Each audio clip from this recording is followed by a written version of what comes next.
And joining me now is the last Republican to win the governorship in New York State, an office he held for 3 terms, former Governor George Pataki. Governor, thanks so much for joining us. It's been about 20 years since you were last elected, coming up on that. You said earlier this year, though, that you believe the conditions were ripe for the same kind of upset win that you got when you beat Mario Cuomo back in 1994. Why did you say that then, and how are things looking now, do you think?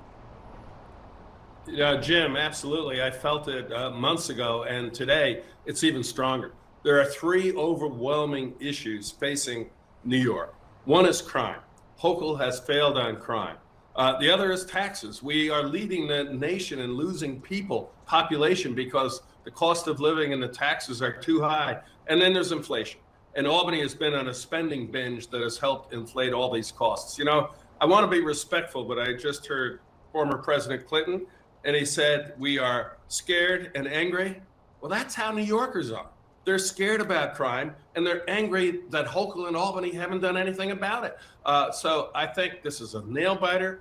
It is clearly the closest race in probably since I got elected the first time, and anything can happen. But wasn't crime much higher in this country when both you and Bill Clinton were in office than it is now? No, when I took office, New York State was the most dangerous state in America. When I left office, New York State was the 3rd safest. The only states that were safer were like Utah and South Dakota. But we've seen that reversed because the same policies, giving criminals the right to commit crime after crime after crime without any consequence, were put back in place 2 years ago.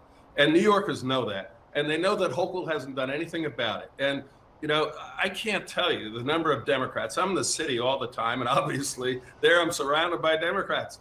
I can't tell you the number of Democrats who come up to me and say, I've got to vote for Zeldin. You know, this just is intolerable. We can't go through this anymore. So I think it's going to be a very close race, but it would not surprise me if we see this massive upset where Zeldin is the victor. Well, let me bring up another Clinton, you know all too well, former Secretary of State and New York Senator Hillary Clinton, who has campaigned for Kathy Hochul. She labeled Republicans on this issue of crime. Let's listen to what she had to say. I'll get your response. I want to say one word about this emphasis on crime that we've seen in every ad that I've run across from the Republicans.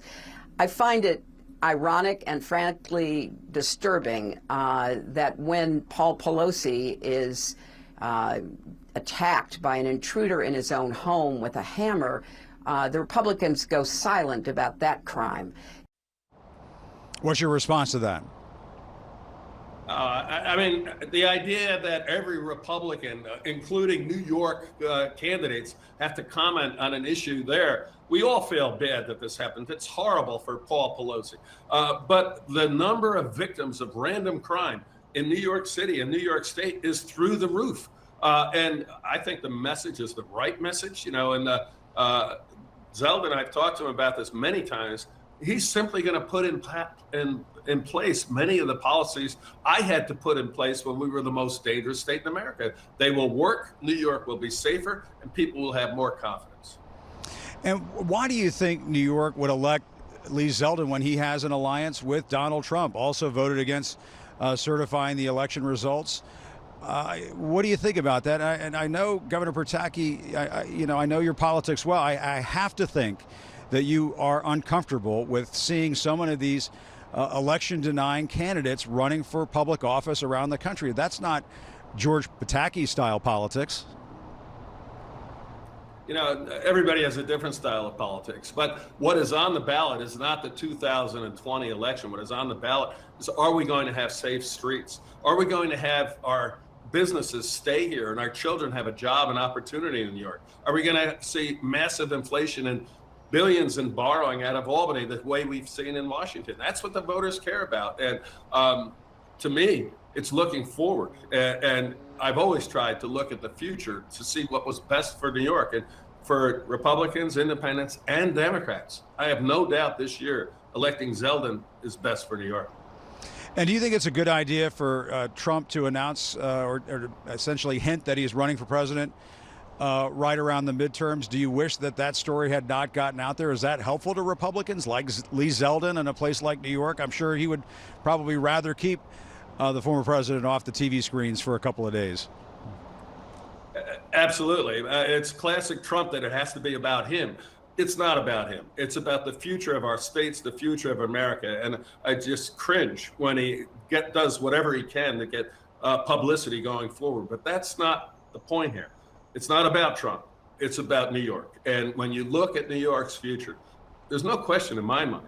Without Zeldin, we're going to continue to have unacceptable rates of crime. We're going to continue to lead the nation in having people leave the state for another state. And we're not going to see the bright future that we deserve to have as New Yorkers. This is a great place, great city, great state with terrible policies. Zeldin will change that. All right, former New York Governor George Pataki. I know the Hochul side of things sharply disagrees with some of the things that you're saying there, but always appreciate your time. Thanks very much for joining us. We appreciate it. Thank you, Jim. Nice being All on. right. Thanks a lot.